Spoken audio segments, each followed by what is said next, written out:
The sharp, metallic scent of aviation fuel always drifted across the tarmac of the Millennium Flight Center in Chicago, leaking through the heavy glass doors of Meridian Provisions. Michael Carter gripped a clean white cloth, wiping down the polished marble checkout counter with slow, methodical strokes. His body moved with the disciplined rhythm of a soldier, though his attire was nothing more than a faded blue clerk uniform with a cheap plastic name tag. Behind the counter, sitting on an overturned plastic milk crate near the employee break area, his 8-year-old son Ethan leaned over a battered school notebook, his brows furrowed in deep concentration. "Dad, what is 7 multiplied by 8? Ethan asked, his quiet voice cutting through the soft ambient hum of the evening store. 56, Michael replied without pausing his hands, his eyes sweeping the empty, pristine aisles of the high-end market. "Keep your voice low, buddy. The store closes in less than 20 minutes, and we need to finish up before the night manager arrives." The electronic chime at the front entrance announced a late customer. The glass doors slid open with a soft hiss, admitting a gust of chilly autumn wind, along with the sharp, rhythmic clicking of expensive heels. Victoria Hale strode into the store, her focus locked entirely on the sleek smartphone pressed firmly to her ear. Her voice was cold, sharp, and completely devoid of compromise, vibrating with the authority of someone who commanded thousands of employees. "I do not care about the FAA regulatory delays, Martin," Victoria said into the phone, her posture rigid beneath a perfectly tailored charcoal business suit. "If the board of directors does not approve the procurement of the defense contract by Friday morning, I will restructure the entire executive team myself. We close this merger by the weekend, or heads will roll." Trailing a few steps behind her was 6-year-old Lily. The little girl looked small and exhausted, her tiny fingers clutching a worn, stuffed plush rabbit. Victoria was the absolute ruler of Valiant Aerospace Group, a multi-billion-dollar empire. But right now, she was a silhouette of corporate ice, completely consumed by her high-stakes phone call. She walked deeper into the organic beverage aisle without looking back, assuming her daughter was following closely behind. But Lily had stopped near the front display, fascinated by a row of brightly colored candy boxes. The peace of the evening shattered instantly. The heavy glass doors didn't slide open. They were violently kicked off their tracks, shattering into thousands of glittering shards across the linoleum. 2 large men stepped into the warmth of the market. They wore dark, tactical masks, but Michael's eyes instantly bypassed their clothing, locking onto their posture, their aggressive stance, and the heavy black firearms gripped in their hands. Years of deep, unmentioned military experience screamed inside Michael's mind. These weren't petty thieves. They were volatile and desperate. "Nobody move. Hands where I can see them." The leader barked, his pistol sweeping across the room in erratic arcs. His hands were shaking, a clear sign of a panicked amateur with a lethal weapon. The gunman's weapon veered right, tracking past the checkout counter. He didn't see Victoria Hale tucked away in the back aisles. Instead, his eyes locked onto Lily, who stood frozen in the middle of the candy aisle. The little girl didn't scream. She didn't drop her stuffed rabbit. She just stood there, paralyzed by fear, staring directly into the black barrel of the gun pointed at her chest. The gunman's finger began to tighten on the trigger, his knuckles turning white. Michael didn't think. Deep within his muscle memory, the instincts of an elite soldier tore through the quiet facade of a humble grocery clerk. His legs exploded into motion. 15 feet of polished flooring vanished in a fraction of a second. He launched his body forward through the air, his shoulder colliding with Lily's small frame at chest height, throwing her safely behind a heavy, oak display structure filled with luxury chocolates. A deafening crack echoed through the market. It wasn't the dramatic explosion of a Hollywood movie. It was a dry, terrifying tear in the air that disrupted the very atmosphere of the room. Michael felt the impact before he actually heard the sound. A high-velocity round tore into his upper left shoulder, just below the collarbone. The sheer force of the bullet slammed him down onto his knees, knocking the breath completely from his lungs. The burning sensation was immediate, spreading like molten iron across his chest. Blood quickly saturated his blue uniform, blooming outward in a dark, terrifying circle that spread toward his collar. "Dad!" Ethan's scream tore through the store, filled with an agony and terror that no 8-year-old child should ever have to experience. The gunman, startled by the sudden intervention, the unexpected casualty, and the distant, rising wail of sirens echoing from the nearby highway, turned on their heels and fled back through the shattered doorway, vanishing into the Chicago night. Michael collapsed onto his side, the cold linoleum pressing against his cheek as his breathing turned shallow and ragged. Victoria Hale rushed out from the back aisles, her phone clattering to the floor, completely forgotten. Her pristine business suit was instantly stained with dirt and blood as she fell to her knees beside her sobbing, uninjured daughter. She looked from Lily to the bleeding clerk on the floor, her icy corporate facade cracking open into an expression of raw, unadulterated horror. "My baby," Victoria's voice shook violently, a sound of absolute vulnerability she had never allowed anyone to hear. "You saved my daughter." Michael tried to speak, but only a faint gasp escaped his lips. The world around him began to tilt sideways, the bright fluorescent lights blurring into long streaks of white. The last thing he saw before the darkness folded in completely was his son Ethan's face hovering over him. The boy's small hands pressing desperately against the wound, trying so hard to be brave as his tears fell onto his father's chest. The rhythmic, clinical beep of a heart monitor slowly anchored Michael Carter back to the conscious world. The harsh smell of antiseptic and rubbing alcohol filled his senses before he could even open his eyes. When his eyelids finally fluttered open, the blinding white glare of the ceiling lights at Lakeshore Memorial Hospital forced him to squint. His left side felt entirely immobile, bound tight by heavy medical tape and a restrictive canvas sling. Every breath felt like inhaling shards of glass, a sharp reminder of the lead projectile that had torn through his torso. "Mr. Carter," a calm, youthful voice spoke from the side of the bed. Michael turned his head slowly, tracking the sound. A man in light blue scrubs and a white lab coat was checking a digital chart. "I am Dr. Reeves. You are in the surgical recovery unit. You have been through a major ordeal, but you are stable." "My son," Michael managed to rasp out, his throat feeling as dry as desert sand. "Where is Ethan?" "He is completely safe, Mr. Carter. He is right outside in the waiting room, Doctor," Reeves said, offering a reassuring professional smile. "He hasn't left that area once since the ambulance brought you in. You are a very lucky man. The bullet missed your main coronary artery by less than an inch. It fractured your third rib and partially collapsed your left lung, but our surgical team managed to repair the damage and extract the fragments." Michael closed his eyes, letting out a slow, painful sigh of relief. But his mind, trained to evaluate logistics under extreme pressure, immediately shifted to the immediate future. "How long?" 8 weeks minimum, Dr. Reeves replied firmly. "No heavy lifting, no strenuous physical labor, and absolutely no driving for at least the first month. Your body needs time to knit that tissue back together. If you push yourself too early, you risk permanent internal damage." Outside the double doors of the intensive care unit, the atmosphere in the waiting area was thick with unspoken tension. Victoria Hale sat frozen in a rigid, molded plastic chair that was entirely unsuited for someone of her stature.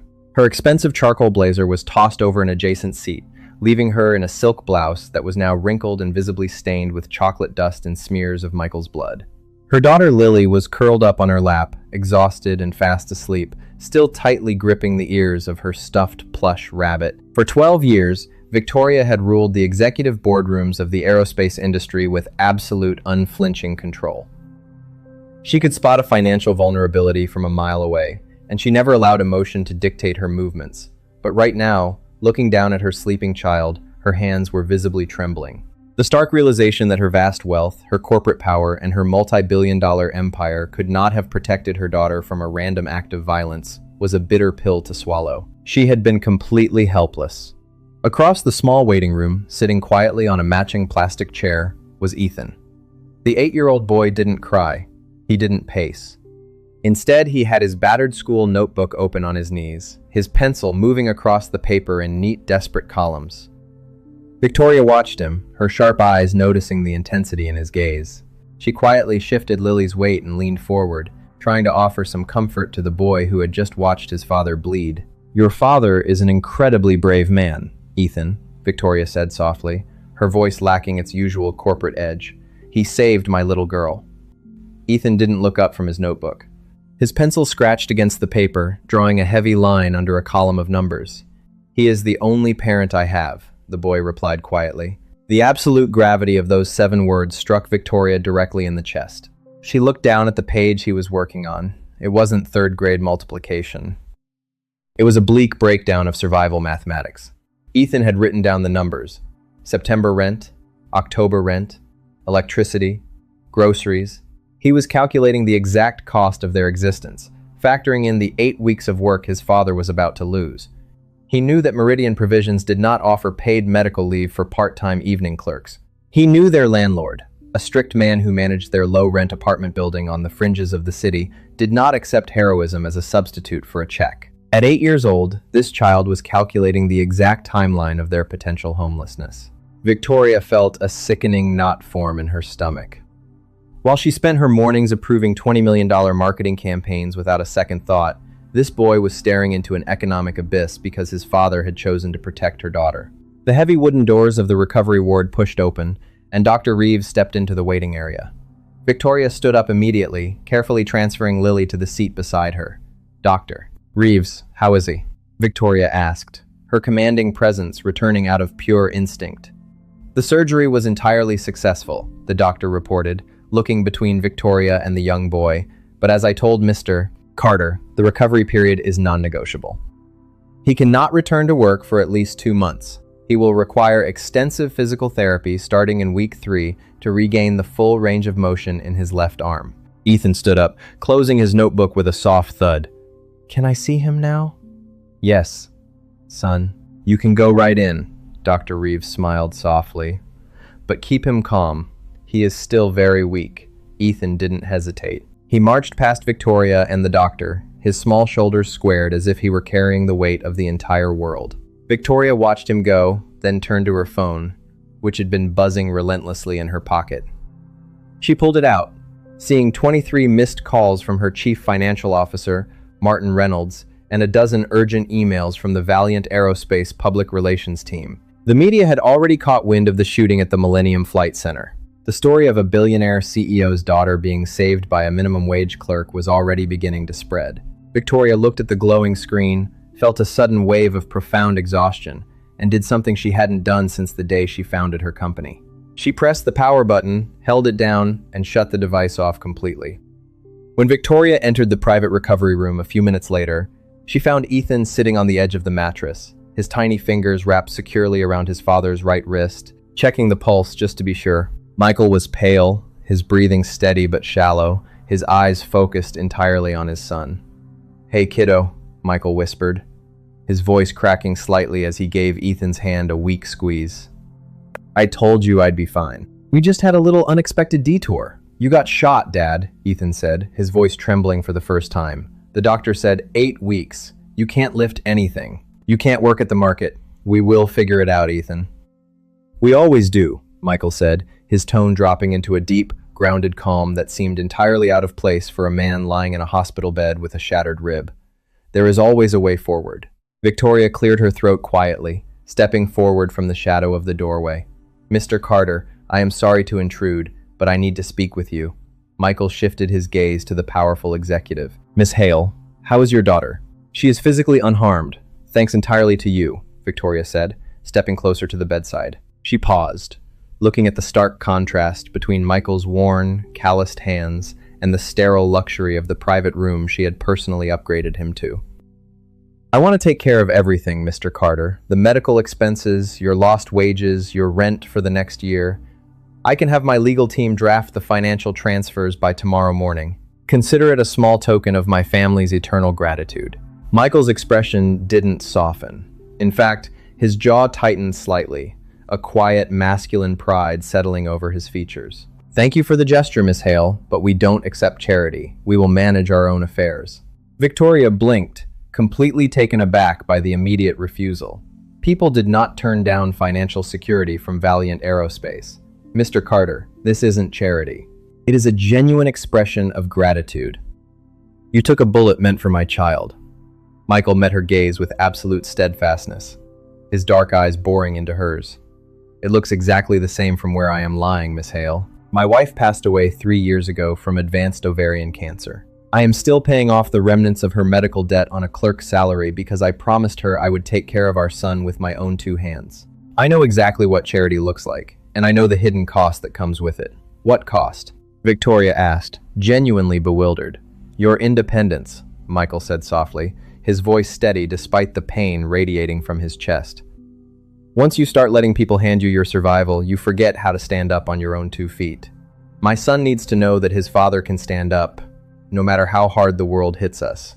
Victoria looked from the fiercely proud father to the silent, calculating son, realizing that these two shared a bond forged in a fire she couldn't begin to comprehend. She realized that for all her billions, she was looking at a level of inner security that money could never buy. The hum of the hospital cafeteria was a dull roar of clinking silverware and low murmurs. Ethan sat at a corner table, a plate of untouched French fries cooling in front of him. He held his pencil tightly, his eyes fixed on the neat columns of numbers in his notebook, still recalculating their monthly budget. A shadow fell over the table. Victoria Hale stood there, holding a tray with a small carton of milk and a fruit cup. Lily trailed behind her, her small hand tucked securely into the fabric of her mother's designer trousers. "May we sit with you?" Victoria asked. Her tone had lost the sharp edge she used with her vice president's, replaced by a quiet, cautious gentleness. Ethan looked up, his expression guarded, and nodded once. Lily immediately scrambled onto the vinyl bench opposite him, placing her stuffed rabbit on the table. "My mommy says your dad is a real hero, just like the ones in my comic books," Lily said, her wide eyes filled with absolute admiration. "My dad is just my dad," Ethan replied quietly, his voice carrying a heavy weight that didn't belong to an 8-year-old. "He just did what he always does. He looks out for people." Victoria watched the boy push a single fry across his plate. She recognized that hyper-focused mechanical survival instinct. She had possessed it herself decades ago, long before Valiant Aerospace became a household name. But seeing it in a child made her chest ache with a sudden, sharp pang of empathy. "Ethan," Victoria began softly, leaning forward, "your father told me about your situation. I know you are worried about the rent and the bills. You shouldn't have to carry that burden. I'm the only one who can help him right now," Ethan said, looking her directly in the eyes. "If I don't keep track of the numbers, nobody will. The landlord doesn't care about heroes. He cares about the first of the month." Lily sensed the heavy tension in the air. She reached into the pocket of her denim jacket and pulled out a small, slightly scuffed plastic horse. It was painted a bright purple with a silver mane, a cheap toy from a grocery store vending machine, but she held it like it was made of solid gold. "I want you to have this," Lily said, sliding the toy across the table until it rested against Ethan's notebook. "His name is Hope. My daddy gave him to me before he went away. Whenever I get scared of the dark, I hold him, and the dark doesn't seem so big anymore. Your dad gave me Hope in the store. Now I want you to have it." Ethan stared at the purple plastic horse. His fingers trembled slightly as he reached out and closed his small fist around it. The cold plastic felt incredibly solid against his palm. For the first time since the shooting, a tiny crack appeared in his stoic composure, his shoulders dropping a fraction of an inch. "Thank you," he whispered. An hour later, Doctor. Reeves walked into Michael's recovery room, holding a stack of discharge papers. Michael was sitting up, his face pale but his expression completely composed. "The physical trauma is healing, Mr. Carter, but the real work begins now, Doctor," Reeves said, handed the papers to Michael. 8 weeks of restricted activity, no lifting anything heavier than a 5-pound bag of flour. If you strain those deep pectoral muscles, the internal stitches will tear and we will be right back in the operating room. Do you have someone at home to help you? Our neighbor, Mrs. Chen, is driving us back, Michael said, his voice deep and steady. We will manage. The drive back to the outer edges of the city was silent. Mrs. Chen, a kind, elderly woman from the second floor, navigated her battered sedan through the heavy Chicago traffic. When they finally pulled up to the curb of their building on Oak Ridge Avenue, Michael looked out the window and a grim reality settled over him. The building was a sagging, 3-story brick walk-up. The green paint on the fire escapes was peeling away in thick flakes, and the front steps were uneven and cracked. Their apartment was on the top floor. 3 flights of steep, narrow wooden stairs with no elevator. Michael opened the car door, gripping the frame with his right hand to pull himself upright. The moment his feet hit the pavement, a wave of intense dizziness washed over him. His left arm was completely immobilized in the sling, throwing his balance entirely off. I've got the bag, Dad, Ethan said, hoisting a small backpack over his shoulders and moving to his father's right side, offering his own small shoulder. One step at a time, Michael muttered, using a deep, rhythmic breathing technique he had mastered in a past life to lock down the agonizing pain blooming in his chest. They made it past the heavy front door and reached the base of the staircase. The wood groaned under Michael's weight as he planted his right foot on the first step. Every single inch upward required a monumental act of will. By the time they reached the landing of the second floor, Michael was drenched in a cold sweat, his breath hitching sharply in his throat. He stopped, leaning his back against the stained wallpaper, his eyes closed as his chest heaved. Well, look who finally decided to show up. A harsh, grating voice echoed from the top of the stairs. Michael looked up through a haze of pain. Standing on the third-floor landing was Arthur Vance, the building's property manager. He was a heavy-set man with a permanent scowl, holding a clipboard tightly against his stained windbreaker. "I saw the news, Carter," Vance said, walking down the steps toward them, his boots echoing loudly in the narrow stairwell. "The police have been crawling all over this place, asking questions about your background, disrupting the other tenants. I don't need that kind of heat on my property." "Mr. Vance, we just got back from the hospital," Ethan said, stepping in front of his father defensively. "My dad needs to rest." "The rent is 3 days late, kid," Vance snapped, completely ignoring the boy and glaring directly at Michael. "I don't care if you're a hero or a target. Valiant Aerospace isn't paying your lease, and neither am I. I need the full balance by tomorrow morning or I'm filing the eviction papers. I can't have a crippled clerk living on the third floor who can't even maintain his own unit." Michael straightened his spine, pushing himself away from the wall. Even with his face pale from exhaustion and his arm bound in a sling, an aura of absolute, terrifying authority suddenly radiated from his posture. His dark eyes locked onto the landlord with a cold, predatory focus that made Vance instantly freeze mid-sentence. "You will have your money, Vance," Michael said, his voice dropping into a low, lethal baritone that vibrated through the small stairwell. "But if you speak to my son in that tone again, we are going to have a very different kind of conversation. Now move out of our way." Vance blinked, swallowed hard, and stepped back against the railing, completely unnerved by the sudden change in the quiet clerk's demeanor. He watched in stunned silence as the injured man, supported by his small son, began to climb the final flight of stairs. The door to apartment 3B closed with a hollow, rattling click, shutting out the damp chill of the stairwell. Inside, the air was heavy with the smell of old cooking oil and the distinct, musty scent of water-damaged drywall. Michael collapsed onto the faded fabric of the pull-out sofa, his jaw clenched so tightly the muscles in his cheek flinched. His left side was a radiating grid of white-hot agony. The grueling climb up 3 flights of stairs had stretched his surgical stitches to their absolute limit, and he could feel a terrifying warmth spreading beneath his fresh bandages. Ethan dropped his backpack onto the linoleum floor and immediately hurried into the narrow galley kitchen. He dragged a plastic step stool over to the sink, reaching up into the high cabinet to retrieve a bottle of prescription pain medication and a glass of tap water. His small hands were remarkably steady, a grim testament to how quickly he had been forced to adapt to his father's physical vulnerability. "Here, Dad." "Take them," Ethan said, his voice a low, disciplined whisper as he handed over the pills. Michael swallowed the medication, leaning his head back against the grease-stained wallpaper of the living room. From the adjacent bathroom, the slow, rhythmic sound of water dripping into a rusted plastic bucket echoed through the silence. A dark brown water stain was expanding across the ceiling, a structural failure their landlord had ignored for over 6 months. Michael looked at his son, who was already sitting at the small laminate kitchen table, opening his school binder to resume his calculations. The boy's resilience was breaking Michael's heart. The next morning, the fragile piece of the apartment shattered. Michael had managed to dress himself in a loose-fitting flannel shirt, his left arm still securely bound to his chest.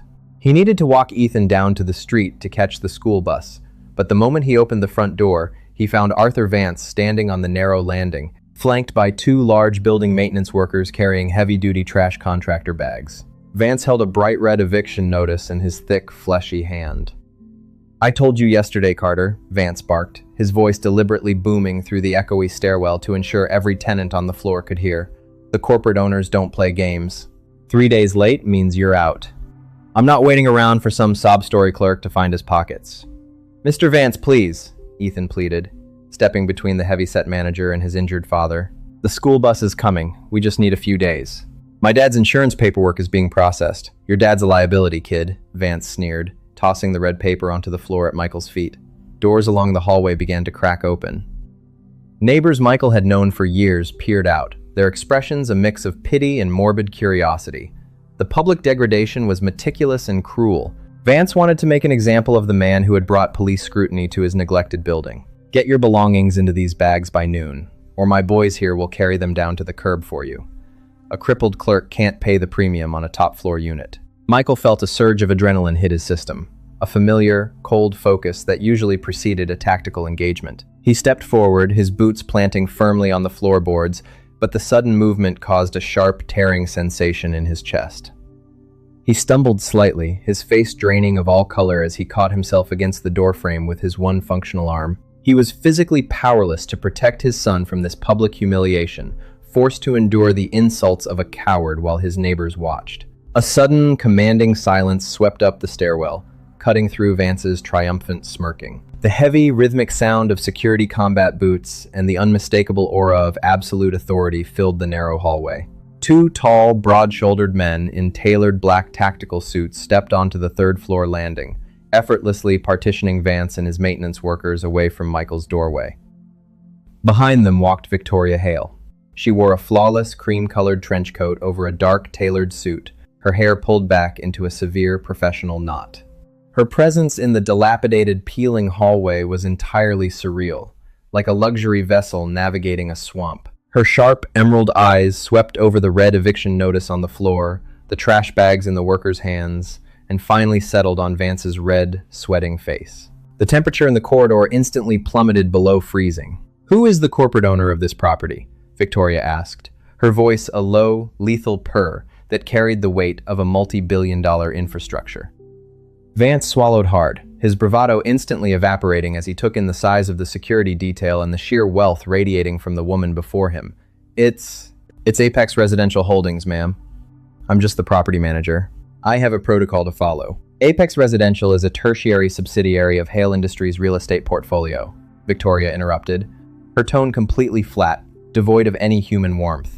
As of exactly 4 minutes ago, I have instructed my legal department to terminate Apex's management contract for this entire district due to gross negligence and structural code violations. You no longer have a protocol, Mr. Vance. You no longer have a job.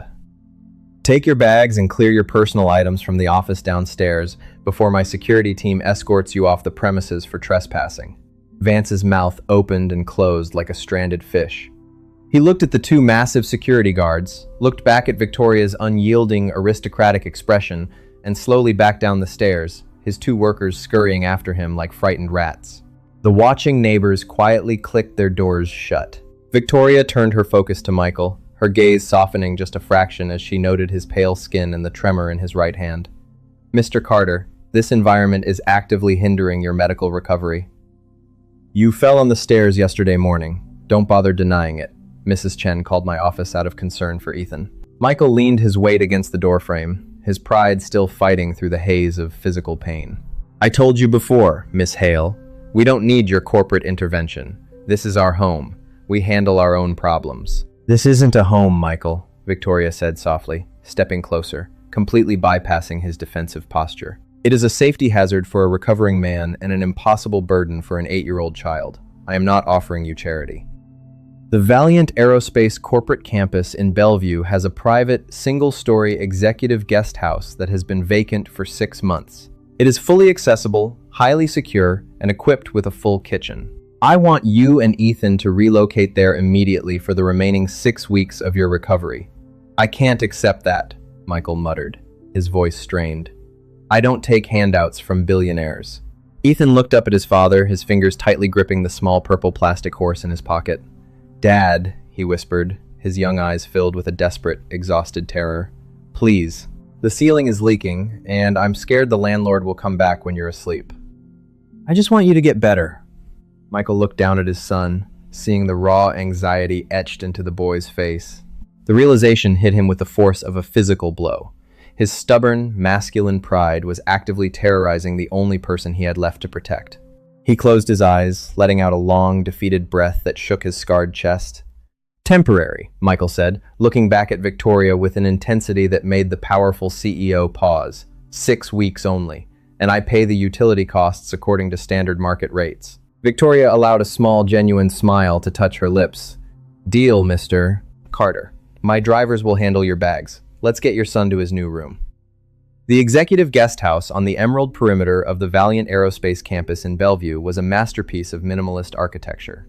Wrapped in pristine cedar panels and massive sheets of reinforced glass, it looked out over a private, manicured courtyard shielded by ancient Douglas firs. Inside, the climate control hummed a barely audible note.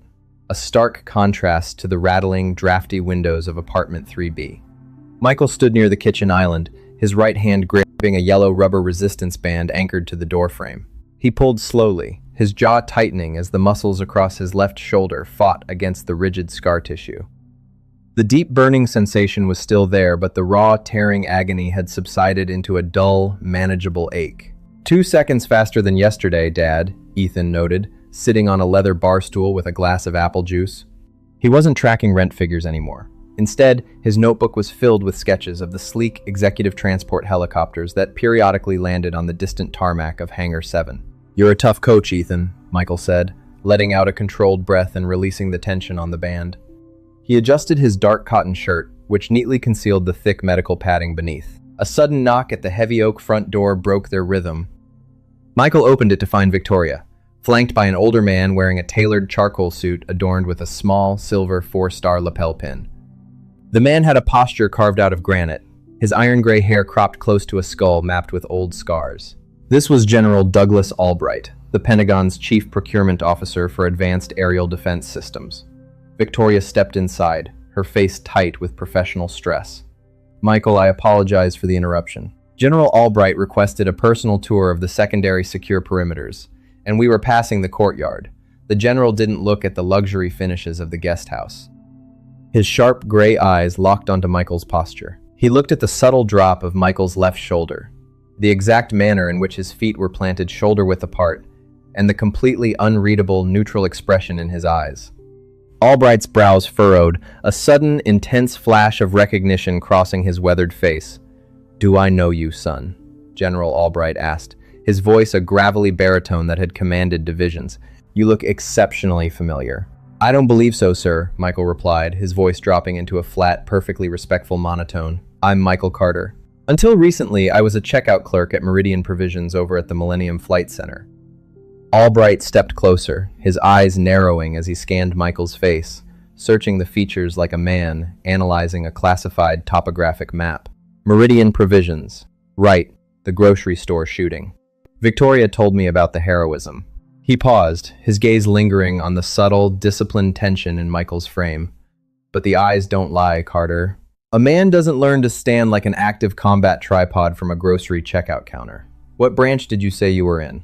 "I didn't mention a branch, General," Michael said softly, his expression completely blank, offering absolutely nothing for the military veteran to pull on. Victoria watched the exchange, a strange electric current of suspicion sparking in her mind. She had seen Michael handle the landlord with a terrifying vocal authority, and now she was watching a 4-star Pentagon general look at her temporary tenant as if he were staring at a ghost from a covert operation. Before she could probe further, a massive concussive boom violently shook the entire foundation of the guest house. The heavy glass windows vibrated with a terrifying screech. From the direction of Hangar 7, less than 200 yards away, a thick, white column of pressurized vapor exploded into the sky, followed instantly by the shrill, deafening wail of the campus-wide emergency sirens. "A high-pressure pneumatic test line has ruptured in the Advanced Propulsion Lab," Victoria said, her corporate control instantly shattering. The words came out in a breathless panic. Her hands began to shake violently as she grabbed her phone. "Lily. Lily is in the executive daycare annex right next to that lab." The sirens screamed, a continuous, rising and falling howl that signaled immediate hazard. The sudden, violent auditory assault acted like a physical blow to Lily, who had just stepped onto the outdoor patio of the daycare annex with her nanny.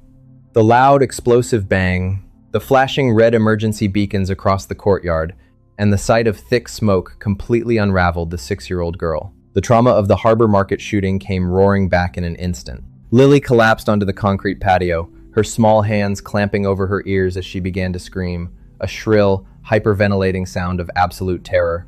She was completely trapped in a psychological flashback, convinced the gunmen had returned to finish what they started. Victoria ran out of the guest house, sprinting across the manicured grass toward the patio, her high heels tearing into the turf. General Albright followed closely behind, his face grim. When Victoria reached her daughter, she dropped to her knees, completely helpless. The multi-billion-dollar CEO, who could dictate terms to international syndicates, was entirely paralyzed by her child's agony. She pulled Lily into her arms, but her own internal panic, her trembling hands, and her frantic weeping pleas only heightened the little girl's terror. "Lily, please! Look at Mommy!" "You're safe. It's just an accident." Victoria sobbed, her voice cracking as Lily's breathing turned into dangerous, shallow gasps, her skin turning a terrifying shade of pale. "I can't calm her down! Someone call an ambulance!" "She's suffocating." The surrounding corporate staff and security guards froze, completely unequipped to handle a child experiencing a severe psychological crisis amidst a tactical campus alarm. Then, a heavy, grounding presence materialized beside them. Michael knelt on the hard concrete of the patio, completely ignoring the sharp, tearing pull against his healing chest wound. He didn't touch Lily forcibly. Instead, he placed his large, warm hand flat on the concrete right in front of her face, providing a solid, immovable anchor in her field of vision. His face was a portrait of absolute, serene stillness. The chaos of the sirens, the billowing smoke, and the shouting employees seemed to wash right off him. "Lily," Michael said, his voice a deep, resonant, and incredibly steady baritone that instantly cut through her internal static. It wasn't a plea. It was a directive of pure safety. "Look at my hand, Lily. Focus on my fingers. The bad guys are not here. I am here. You are completely safe." Lily's frantic, wandering eyes locked onto Michael's dark, unmoving gaze. The absolute, unshakable security radiating from his face acted like a physical brake on her hyperventilation. Her trembling hands slowly drifted away from her ears. "Breathe with me, Lily," Michael commanded softly, taking a deep, exaggerated breath. "In for 4 seconds, out for 4. Just follow my chest." Victoria watched in stunned, breathless silence as her daughter, who had been completely unreachable a moment ago, instantly latched onto this humble clerk's strength. Lily's breathing began to slow, her small fingers reaching out to clutch Michael's right sleeve. The contrast was undeniable. Victoria's vast wealth couldn't purchase a single second of peace for her child, but this man provided an absolute sanctuary without even trying. A panicked technician ran past the patio, shouting into a radio. "The automated safety override failed. The auxiliary pressure valve is jammed open. The main line is going to blow completely." Michael didn't look up from Lily, but his voice snapped out like a whip, catching the fleeing engineer. "Stop running and listen to me." The technician froze, paralyzed by the sheer command in Michael's tone.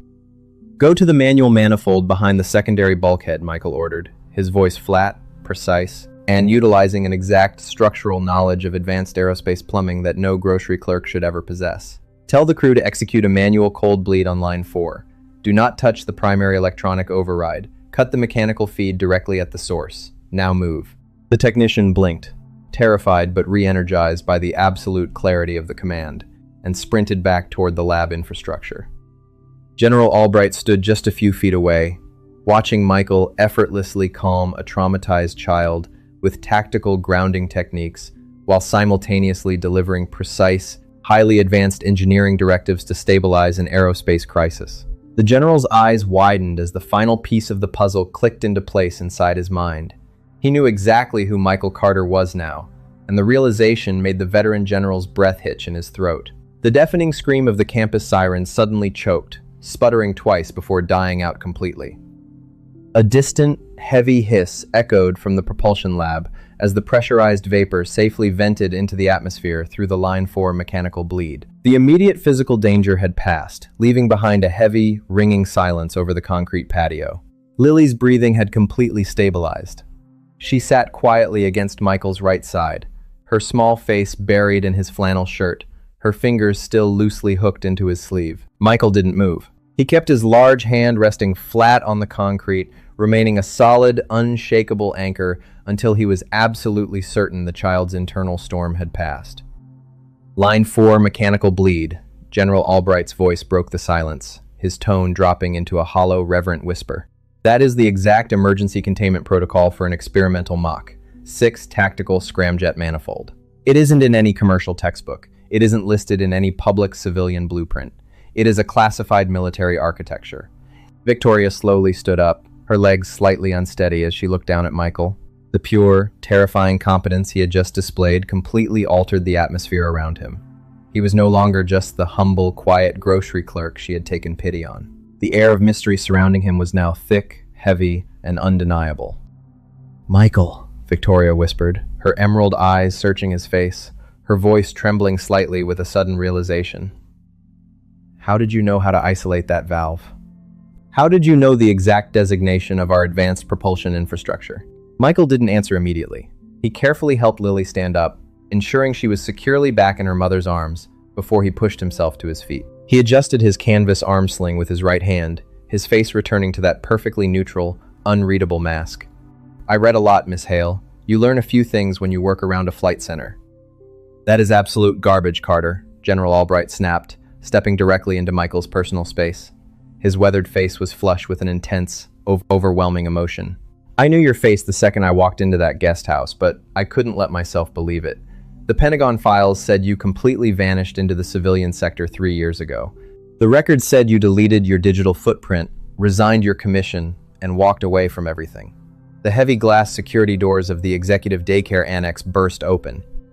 Martin Reynolds, the arrogant chief financial officer of Valiant Aerospace, hurried onto the patio, flanked by 3 junior vice presidents and a small crowd of corporate board members who had been evacuated from the main administrative tower. Reynolds was sweating, his silk tie loosened as he waved his hands frantically. Miss Hale, thank goodness you and Lily are unharmed. Reynolds panted, his eyes darting toward the smoking propulsion lab before locking onto Michael with immediate disdain. What is going on here? The facility manager tells me some low-level clerk from the guest house was shouting unauthorized orders to our engineering crew during a level 1 technical emergency. This is a severe breach of corporate security. This man is a temporary charity guest, not an aerospace consultant. He needs to be removed from this campus immediately before he compromises our defense contracts. The corporate board members murmured in agreement, their faces filled with judgmental skepticism as they looked at Michael's worn flannel shirt, his cheap jeans, and his medical sling. To them, he was an intruder, a minimum wage liability who had overstepped his boundaries. Reynolds, General Albright's voice boomed like a thunderclap, instantly silencing the entire corporate crowd. The sheer military authority in the general's tone made the CFO jump back half a foot. Shut your mouth before you humiliate yourself any further. General? Reynolds blinked, completely bewildered by the sudden hostility from the Pentagon's chief procurement officer. I don't understand. This man is just a grocery store worker. We are putting him up in corporate housing out of pity because... You are standing in front of Colonel Michael Carter, Albright interrupted, his voice echoing across the concrete patio with a force that made the board members freeze in their tracks.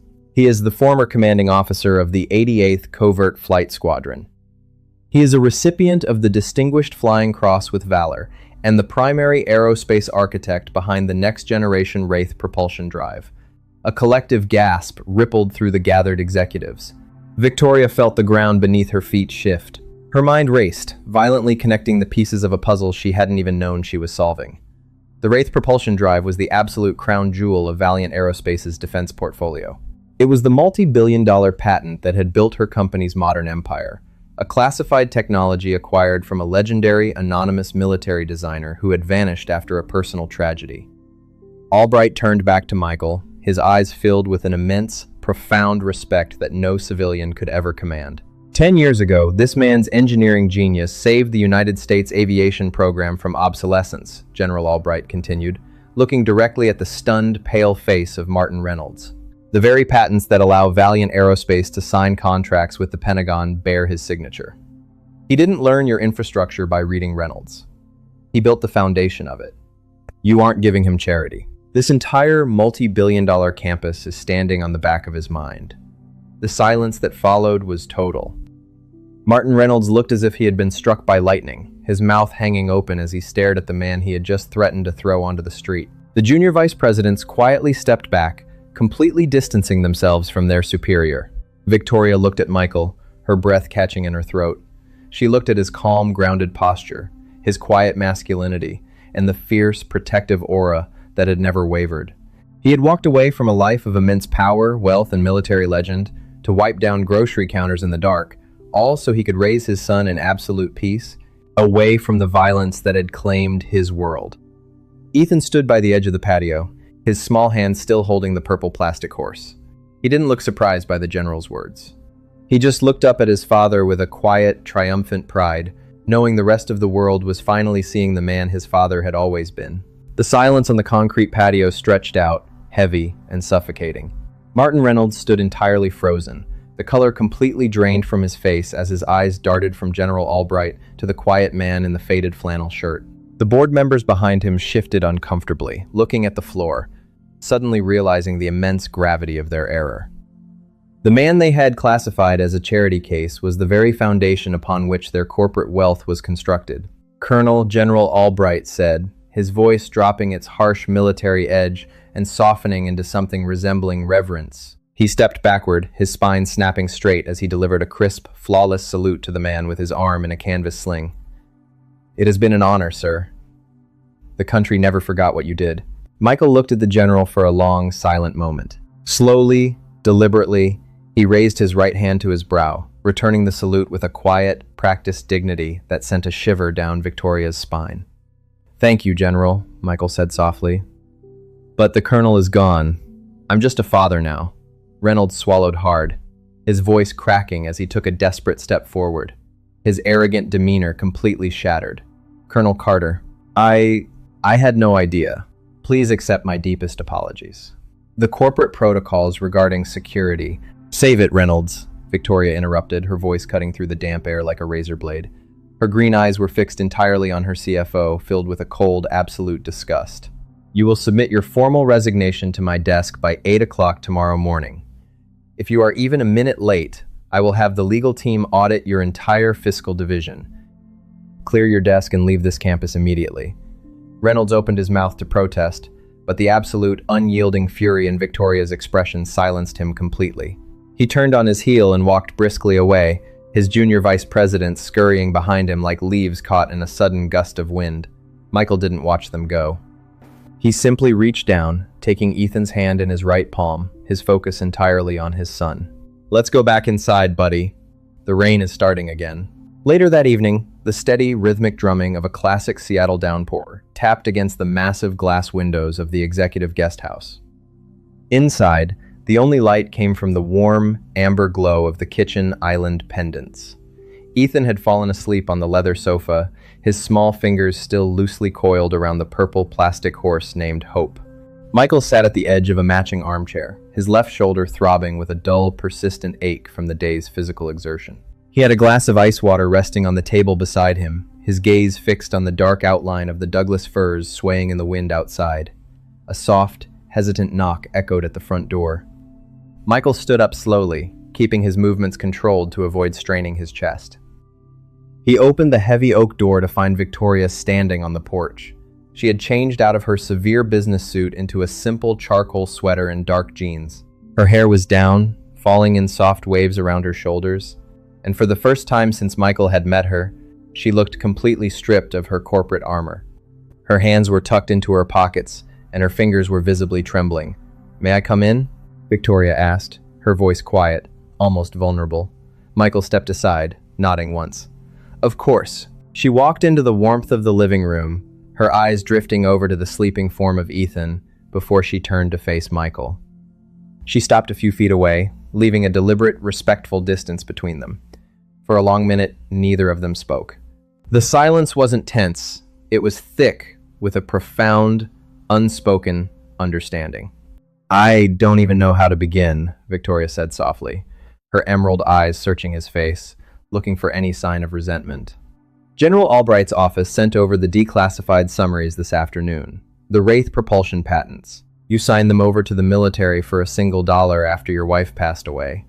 You didn't take a single dime of royalties. The technology that built Valiant Aerospace into a global powerhouse belonged entirely to you. "It belonged to a different life," Michael said, his voice a deep, grounded baritone that seemed to calm the very air in the room. "When my wife died, the high-stakes defense contracts and the endless hours in the Pentagon labs suddenly felt entirely empty. I realized that all the prestige and power in the world couldn't buy me a single extra second with her, and more importantly, it couldn't raise my son. Ethan didn't need a legendary colonel. He needed a father who was actually there when he woke up in the morning." Victoria looked down at her own hands, her breath catching sharply in her throat. She thought about her own life, the 12 years she had spent clawing her way to the top of the corporate ladder, the missed birthdays, the lonely nights in luxury hotels, the endless pursuit of profit margins while her daughter was raised by a succession of nannies. She had built a fortress of wealth, yet she had never felt as profoundly unsafe as she did today when the sirens started wailing. "I have spent my entire life believing that money could protect the people I care about," Victoria whispered, a single, genuine tear slipping down her cheek. She didn't wipe it away, but today, when Lily was screaming on that patio, I had billions of dollars in my bank account, and I couldn't even help her breathe. I was completely helpless. But you walked into that chaos with nothing but your own voice, and you gave her safety. You gave me safety. Michael stepped closer, the movement natural and steady. He didn't offer a forced gesture of affection. Instead, he simply stood beside her, his quiet, masculine presence acting like a solid shield against her internal panic. "Power doesn't build security, Victoria," Michael said gently, using her first name for the very first time. His dark eyes locked onto hers with an absolute, unshakable warmth. "People do. You don't need to buy peace for your daughter. You just need to show up for her." Victoria looked up at him, her heart hammering against her ribs. The emotional contrast between them was devastatingly beautiful. She was a woman who possessed everything the corporate world could offer, yet she was entirely starving for peace. And this man, who lived in a leaking apartment and wiped down grocery counters, carried an absolute, natural sanctuary within his soul. As they stood there in the quiet amber light, the space between them seemed to narrow. Victoria reached out, her fingers brushing against the fabric of his sleeve, a subtle, electric current of appreciation and something deeper passing between them. The quiet moment was suddenly broken by the soft, rhythmic buzzing of Michael's old cell phone on the kitchen counter. He turned his head, tracking the sound. The screen was lighting up with an incoming encrypted call from a number he hadn't seen in over 3 years. Michael stepped over to the kitchen island, his right hand picking up the vibrating device. The screen displayed a 12-digit encrypted sequence that bypassed standard civilian networks entirely. He swiped the screen and pressed the phone to his ear, his posture instantly hardening back into the form of a man who had navigated the highest corridors of military intelligence. "Speak," Michael said, his voice flat and authoritative. Colonel Carter, a crisp, powerful voice echoed through the encrypted line, belonging to Admiral Thomas Vance of the Joint Chiefs of Staff. "General Albright just briefed the Pentagon on the incident at Hangar 7. He confirms you isolated a catastrophic failure in the Wraith propulsion manifold using nothing but a verbal directive. The entire experimental flight program has been stalled for 18 months. Michael, we need your mind back in Washington. The President is prepared to reinstate your full commission and restore your command immediately." Michael looked across the room. Victoria stood watching him, her emerald eyes filled with a quiet, breathless anxiety, as if she were terrified he would vanish back into the classified shadow world that had created him. On the sofa, Ethan stirred slightly in his sleep, his small hand relaxing around the purple plastic toy. "With all due respect, Admiral," Michael said, his deep baritone echoing with an absolute, unshakable finality, "Colonel Carter died 3 years ago. My primary mission right now is making sure my son finishes his 3rd grade homework and knows exactly where his father is when he goes to sleep. I am not returning to Washington." The line remained silent for a long moment before the Admiral let out a defeated sigh. "Albright said you would say that. But the engineering grid for the Wraith drive requires an architect, Michael. If you won't come to the Pentagon will come to you. We are transferring the oversight of the Next Generation Defense contract directly to Valiant Aerospace's primary facility in Bellevue. General Albright will remain on site as our chief liaison.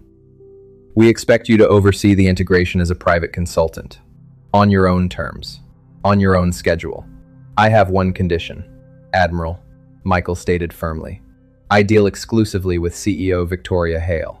No secondary boards, no corporate middle managers. She dictates the perimeter, or I don't touch the blueprints. Consider it done, Colonel." "Welcome home," the Admiral said, and the line went dead. Michael set the phone down on the polished counter, the weight of a 3-year silence finally lifting from his chest. He turned to face Victoria, who had stepped closer, her hands folded tightly in front of her as she tried to process the sheer scale of what had just occurred. "You're staying," Victoria whispered, a soft, radiant warmth breaking through her guarded expression. "I work for you now, Miss Hale," Michael said, a rare, genuine smile catching the corners of his lips. "If the facilities manager position is still open." Victoria let out a soft laugh, a sound entirely stripped of corporate calculation, her eyes shining in the amber light. "I think we might have to upgrade your title, Colonel." 3 weeks later, The grand auditorium of the Valiant Aerospace corporate headquarters was filled to absolute capacity. Over 400 board members, international investors, and elite defense aerospace engineers sat in the tiered velvet seats, their murmurs creating a dense hum beneath the vaulted ceiling. The atmosphere was electric with anticipation. The high-profile termination of Martin Reynolds had sent shockwaves through the industry, and the shareholders were demanding answers about the future of the multi-billion-dollar Wraith defense contract. Victoria stood at the center of the illuminated stage, wearing a sharp, flawless midnight blue suit.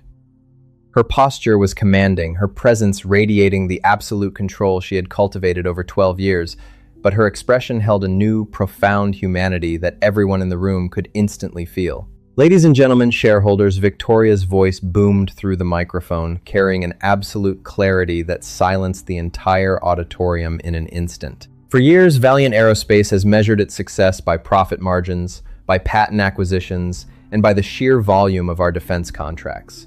We believed our strength lay in our financial fortresses. But recent events have reminded this executive team that a company is only as strong as the values it protects. She paused, her gaze sweeping over the front rows where the remaining board members sat in rigid silence. Today, we are announcing a total restructuring of our advanced propulsion division, Victoria continued, her voice rising with an intense, triumphant pride. We are establishing the Carter Aerospace Foundations, a multi-million-dollar initiative dedicated to providing permanent housing, medical security, and educational infrastructure for the families of our service members and support staff. And more importantly, we are officially appointing our new Chief Technology Officer and Director of Strategic Operations. Victoria turned her head, looking toward the side of the stage. Ladies and gentlemen, please welcome the true architect of the Wraith propulsion drive and the man who saved the future of this company, Colonel Michael Carter. The heavy velvet curtains parted. Michael walked onto the stage. He had discarded the cheap blue clerk uniform and the casual flannels, wearing a perfectly tailored black designer suit that complemented his broad, powerful frame. His left arm was out of the sling, his shoulder moving with a disciplined, athletic grace that showed his physical recovery was nearly complete. Beside him walked Ethan, dressed in a neat charcoal suit, his small shoulders squared as he held his father's hand. The auditorium erupted. General Albright was the first to stand, his heavy palms clapping together with a deafening force. Within 3 seconds, the entire crowd of 400 billionaire investors, strict military executives, and once skeptical board members rose to their feet in a thunderous, overwhelming standing ovation. The applause cascaded through the hall like a wave, a public reversal of absolute respect and admiration for the man who had been hidden in plain sight. Michael stood at the center of the stage, his face composed, but his dark eyes held a deep, quiet gratitude as he looked out at the cheering crowd. He didn't offer a grand speech or a boastful declaration. He simply bowed his head in a respectful, masculine acknowledgement, his right arm wrapping securely around Ethan's shoulder, pulling his son close against his side. The public humiliation, the threats of eviction, and the desperate calculations of survival were gone, buried beneath an avalanche of absolute justice. Later that evening, the celebration had ended, and the massive corporate campus had fallen into a serene midnight quiet. The rain had ceased, leaving the lawns of Bellevue glittering beneath a clear, star-filled sky. Inside the executive guest house, the amber pendant lights cast long, warm shadows across the hardwood floor. Ethan and Lily were sitting together in the center of the living room rug, surrounded by a sprawling metropolis of wooden building blocks, their soft laughter drifting through the peaceful air. Michael stood by the massive glass windows, looking out at the distant, silent silhouettes of the Douglas firs. Victoria walked up beside him, a glass of white wine in her hand, her movements light and completely unburdened. She stopped just an inch away, her shoulder lightly brushing against his arm. "Are you happy, Michael?" Victoria asked softly, her green eyes reflecting the starlight from the window. Michael turned his head, his gaze drifting from the vast, dark sky to the sight of his son laughing without a single care in the world. For the first time in 3 years, the heavy, constant calculation of survival was entirely absent from Ethan's eyes. The boy was finally allowed to be just a child. "I have everything I need right here," Michael said, his voice dropping into a low, incredibly gentle baritone. Victoria set her glass down on the adjacent table and turned to face him fully, her expression raw and beautiful with an unspoken emotion that had been growing between them through every disaster, every pancake, breakfast, end every shared silence. She reached out, her soft palm resting flat against his chest, right over the hidden scar tissue of his wound. "It's not temporary anymore, Michael," Victoria whispered, her voice trembling slightly with a profound promise. "This home, this life, we chose this." Michael looked down into her eyes, seeing the absolute sanctuary they had built out of a random moment of violence and a stranger's courage. He placed his large, calloused hand over hers, his fingers locking into hers with an unshakable strength. "Yeah, Victoria," he said softly, his dark eyes filled with a beautiful, hopeful future. "We're staying."